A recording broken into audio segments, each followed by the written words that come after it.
Universe நேயர்களுக்கு எனது அன்பான வணக்கத்தை தெரிவித்துக் கொள்கிறேன் தோழர்களே. 100 சாமி இயக்குனர் சசி அவர்கள் எடுக்கக்கூடிய திரைப்படங்கள் எல்லாத்துலேயுமே ஒரு சென்சிட்டிவான கதை இருக்குங்கிறது தெரியும். அதற்கு எடுத்துக்காட்டு என்று சொன்னால், இதற்கு முன்பு இங்கே எங்கள் மாவட்டத்தை, விருதுநகர் மாவட்டத்தை, ஒரு கந்தக பூமியில் இருக்கக்கூடிய ஒரு முக்கியமான தொழில் தீப்பெட்டி தொழில். அந்த தீப்பெட்டி தொழிலும் விவசாயமும் கலந்த ஒரு குடும்பத்தோட வாழ்க்கை எடுக்கப்பட்டது தான் பூங்கிற ஒரு படம். அப்புறம் உங்களுக்கு முக்கியமான இது பிச்சைக்காரன் ஒரு படம். பயங்கர அளவில் ஒரு பெரிய ஃபேமஸாக இருக்கும் அந்த படம். ரொம்ப ஒரு பணக்காரன் ஏழையாக இருந்தால் அப்புறம் திருப்பி அவங்க போனால் எப்படி இருக்குங்கிறத ஒரு ஃபேண்டசி ஃபில்ம் அப்படிமா. ஆனால் இந்த படம் இருக்கு இல்லையா, ரெண்டு ஒரு தாய் மகன் அப்படின்னு கதை. இது மகன் தாய்க்கு என்ன கடமைகள் செய்ய வேண்டியது இருக்கு, வீடு கட்டி கொடுக்கறது, அவர்களை பசி இல்லாமல் பார்த்து கொள்வது, இப்படித்தான் வரிசையாக இருந்துகிட்டு இருக்கும் இல்லையா. ஆனால் தாய்க்கு திருமணம் நடத்தி வைத்தால் என்ன நடந்தது எப்படி என்பதை ரொம்ப வலியோடு சொல்லியிருக்கக்கூடிய படம் தான் 100 சாமி. அது எங்கள் வயதை கடந்தவர்களுக்கோ எங்கள் வயதை சமவெளியில் வருகிறவர்களுக்கோ எல்லாருக்குமே இந்த அனுபவங்கள் இருக்கும். நான் ஏன் இதை இப்போ பேசுகிறேன் அப்படின்னு கேட்டால், பேசக்கூடிய தகுதி 100% எனக்கு இருக்கின்ற ஒரு காரணத்தினாலும், வாய்ப்பு இருக்கக்கூடியவர்கள் கண்டிப்பாக இந்த திரைப்படத்தை போய் பார்க்க வேண்டும் என்பதற்காகவும் நான் உடனடியாக இந்த காணொளியை நான் பதிவு செய்கிறேன். யாரோ ஒரு 10 பேர், ஒரு 100 பேர் கண்களுக்கு இது சென்று அவர்களுக்கு போய் இது பார்வையில் பட்டாலே போதும். சில விஷயங்க பிடிச்ச சாப்பாடு சாப்பிட்ற மாதிரி, பிடித்த தெய்வத்தை வணங்குவது மாதிரி, பிடித்த நண்பர்களோடு பழகுவதை போல ஒரு முக்கியமான கடமைகளில் இது இருக்குது.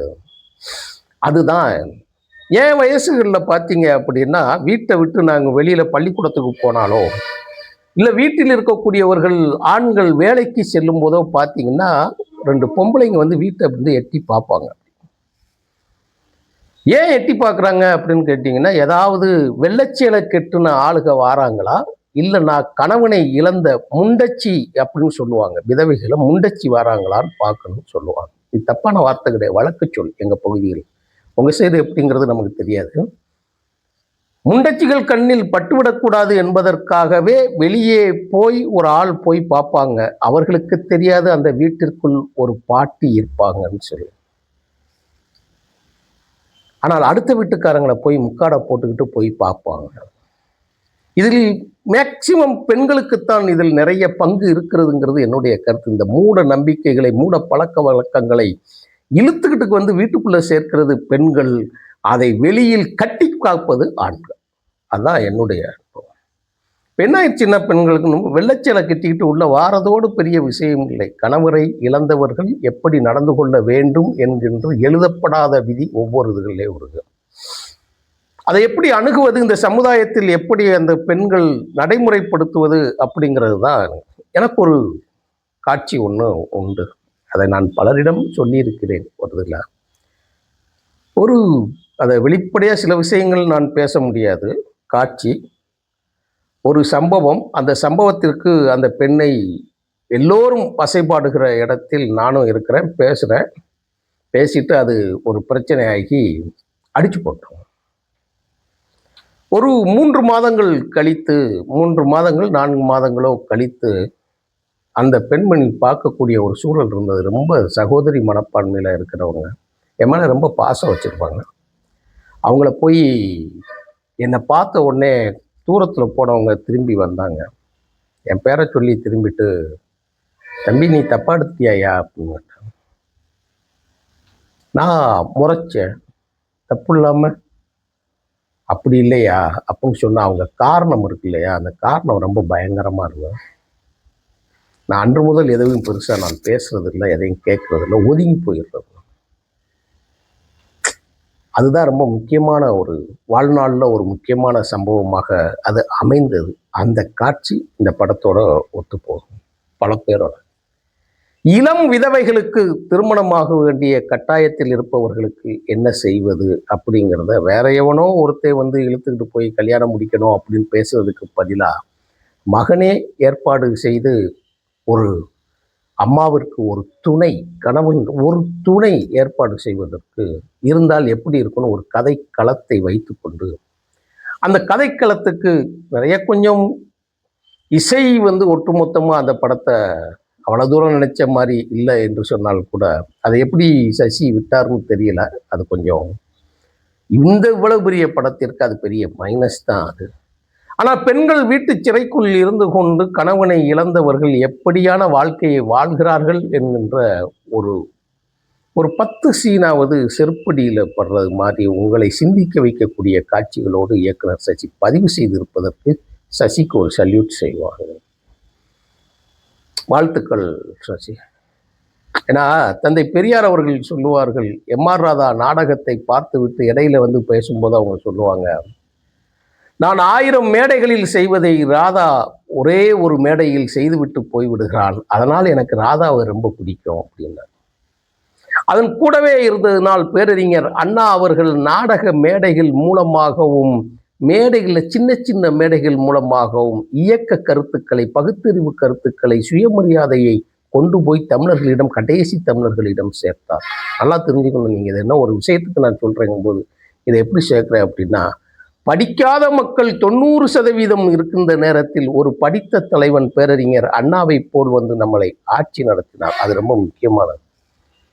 ஆனால் இன்று 90% பேர்கள் படித்த மக்கள் இருக்கின்ற பொழுது அவர்கள் இப்போ நடக்கக்கூடிய காட்சிகளை பார்க்கும்போது நமக்கு நெஞ்சு பொறுக்கவில்லை அப்படின்னு தான் நம்ம சொல்லணும். எனக்கு ரொம்ப ஒரு பிடித்த ஒரு காட்சி என்ன தெரியுன்னா,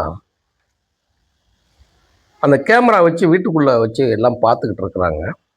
அப்போ சொல்கிறான், வீட்டுக்குள்ளே எலியை பிடிச்சிட்டேன் அப்படின்னு சொல்லி கூண்டுக்குள்ளே இருக்கிறத, எலி இருக்குடா பிடிச்சிட்டேன் அப்படின்னு சொல்லி அம்மா சொல்கிறா. அந்த காட்சி அப்படி சுற்றி சுற்றி பார்க்குறான். பார்த்துட்டு தன் தாயும் ஒரு கூண்டுக்குள் இருப்பதை போல் அந்த காட்சி அவனுக்கு உணர்த்ததாக அவன் புரிவிடுறான். அதில் தான் அவனுடைய மனது மாறும். ஆரம்பத்தில் அந்த பெண்ணிற்கு, கைம்பெண்ணுக்கு திருமணம் முடிக்கக்கூடிய ஒரு எண்ணம் இருந்திருந்தாலும் அது ஸ்டன்னிங்காக மகனுக்கு மாறக்கூடிய காட்சி. இதில் நீங்கள் கருணாஸ் கேரக்டர் ரொம்ப முக்கியமான கேரக்டர். ரொம்ப அசால்ட்டாக நடித்து கருணாஸ் இடைவேளைக்கு அங்கிட்டு என்டர் ஆகக்கூடிய அந்த படத்துக்கு சூழலுக்கு பிறகுதான் படம் தீப்பிடிக்குது அப்படிங்கிற மாதிரி சொல்லிக்கலாம். அங்கே தான் டர்னிங் பாயிண்ட் வருது. அதை இங்கே சொன்னால் அது எப்படி இருக்குன்னு எனக்கு தெரியல. ஆனால் அந்த கருணாஸோட நடிப்பு, அந்த காட்சி இருக்கு இல்லையா, கொலை நடுங்கிறோம். அவ்வளோ ஒரு பக்குவமான காட்சி. நீங்கள் காதல் படத்தில் அந்த இதை எடுத்து போட்டு பார்த்துக்கோங்க. சில சஸ்பென்ஸை உடைப்பதற்கு நமக்கு சங்கடமாக இருக்குது, போய் பார்க்கணும் வைக்கணும் இல்லையா. ஏன்னா அதை சொல்கிறது எப்படி சொல்கிறது, அதான் சொல்லிட்டேனே காதல் அப்படி வச்சுக்கோங்களேன். நீங்கள் முடிச்சுட்டு போவோம், இன்னும் ஒரு நாள் ஒரு வாரம் கழித்து கூட நம்ம பேசலாம். அப்படி ஒரு சூழலுக்கு உண்டானது. விஜய் ஆண்டனி நடிப்பு பார்த்திங்கன்னா மிக அருமையான, நமக்கு அவருடைய பார்க்கும்போது, அந்த கேரக்டர் பார்க்கும்போது நமக்கு ஏதோ ஒரு செய்தி சொல்ல வருதுன்னு நமக்கு தெரிஞ்சால் கூட அவருடைய அந்த பொறுமையான நடிப்பு மிக முக்கியமான பக்குவத்தை நமக்கு சொல்லி கொடுக்குது. கதையோடு ஒட்டவில்லை என்று சொன்னால் கூட அந்த சுவாசிக்காவா அந்த நடிகை, லப்பர் பந்தில் நடித்த நடிகை எல்லாத்தையும் தூக்கி கரைச்சி குடிச்சிட்டு போயிட்டாப்புல. எல்லாம் அருமையான ஒரு நடிகை. இங்கிட்ட எப்படி கருணாஸ் ஒரு 4 சீன் வந்தாலும் அவர் படத்திலிருந்து நீங்கள் வெளியே விலகவே முடியாத அளவுக்கு இருக்கும்போது, படம் முழுவதும் வரக்கூடிய சுவாசிகா இறுதி காட்சிகள்லாம் நல்லா நடிச்சிடறான், சொல்லிட்டு போயிடுறான், வைக்கிறான். இதில் கடைசி என்னன்னு கேட்டிங்கன்னா, ஒரு கனத்த இதயத்தோடு வெளியில் அந்த செய்தியை தூக்கி செல்வதற்கு பதிலாக ஒரு நகைச்சுவை காட்சியை வைப்பதை போல் வச்சுட்டாங்க. அது உண்மையிலே சிரிப்பு வருது, நமக்கு உண்மையிலே பயங்கரமான சிரிப்பு வருது. ஆனால் அது தேவையா அப்படிங்கிறது, அந்த மெசேஜ் சிதைச்சிருந்தது. அவர் டைரக்டர் நினச்சிருக்கலாம், மிக ரொம்ப கடினமான ஒரு கதையில் கடைசியில் எல்லாரும் சிரித்தபடி செல்லட்டும்ங்கிற மாதிரி நினச்சிருக்கலாம். ஆனால் அது இல்லை. நீங்கள் படம் முழுவதும் பெரியாரின் கருத்துக்களை நீங்கள் சொல்லி வந்த பிறகு அந்த கடைசி காட்சியில் நீங்கள் அதை நகைச்சுவை ஆக்கின பிறகு ஒட்டுமொத்தமாக அப்படியே பிரியாணியில் சாம்பார் விழுந்த மாதிரி, இல்லைன்னா சாம்பாரில் பிரியாணி விழுந்த மாதிரின்னு வச்சுக்கோங்களேன் சாப்பாடு. அது கொஞ்சம் நமக்கு உடன்பாடு இல்லாத ஒரு சூழலாக இதுக்கு அமைந்து விடுகிறது. ஏன்னா இப்போ நான் எதையுமே நம்ம சொல்லலாம், முழுமையான கதைகள் எந்த இதையுமே சொல்லலாம். சின்ன சின்ன குறைகள் இருக்கத்தான் செய்யும், நம்ம அதெல்லாம் பெருசாக இருக்கலாம். இந்த படத்திற்கு இசை ரொம்ப பலவீனம், ரொம்ப ரொம்ப பலவீனம். அதை எப்படி சசி அனுமதிச்சார்னு தெரியல. நம்மளால் சின்ன பிள்ளைய கூட சொல்ல முடிகிற அளவுக்கு இருக்குது. ஆனால் காலத்தின் தேவை இந்த திரைப்படம். இந்த திரைப்படத்தை நான் குறை சொல்வதற்கு ஒரு சொல் கூட பயன்படுத்த மாட்டேன். குறைகள் 1000 இருந்தாலும் நிலவு நிலவுதான் அப்படின்னு சொல்றது போல, இந்த கருத்துக்கள் போய் மக்களிடம் சேர வேண்டும் என்பதற்காக தாங்கள் நேரம் இருந்தால் கண்டிப்பாக 100 சாமியை போய் பாருங்கள். அது 100 சாமி இல்லை, 1000 சாமி. நான் நாத்திகன் சொல்கிறேன். தாயை தாண்டி, பெண்களை தாண்டி இந்த உலகில் படைப்பு தெய்வங்கள் யாரும் கிடையாது. மனிதம் போற்றுவோம், மதத்தை தூக்கி எறிவோம். அது ரொம்ப முக்கியமானது. மதத்தின் பெயரால், சமூகத்தின் பெயரால் நடக்கக்கூடிய அந்த கேடுகளை எல்லாம் களைவதற்கும், பெண்களுக்கு இழைக்கக்கூடிய அந்த கொடுமைகளையும் கொடூரங்களையும் அம்பலப்படுத்துவதற்காகவும், அதை தடுத்து நிறுத்துவதற்காகவும் ஒரு கல்லை தூக்கி எறிவதைப் போல் இந்த படம் அமைந்திருக்கிறது. வாழ்த்துக்கள் சசி. வாய்ப்பு இருப்பவர்கள் கண்டிப்பாக போய் பாருங்கள். ஆகவே தான் நான் ஞாயிற்றுக்கிழமை இதை நான் பதிவிடுகிறேன். நன்றி, வணக்கம் தொடர்.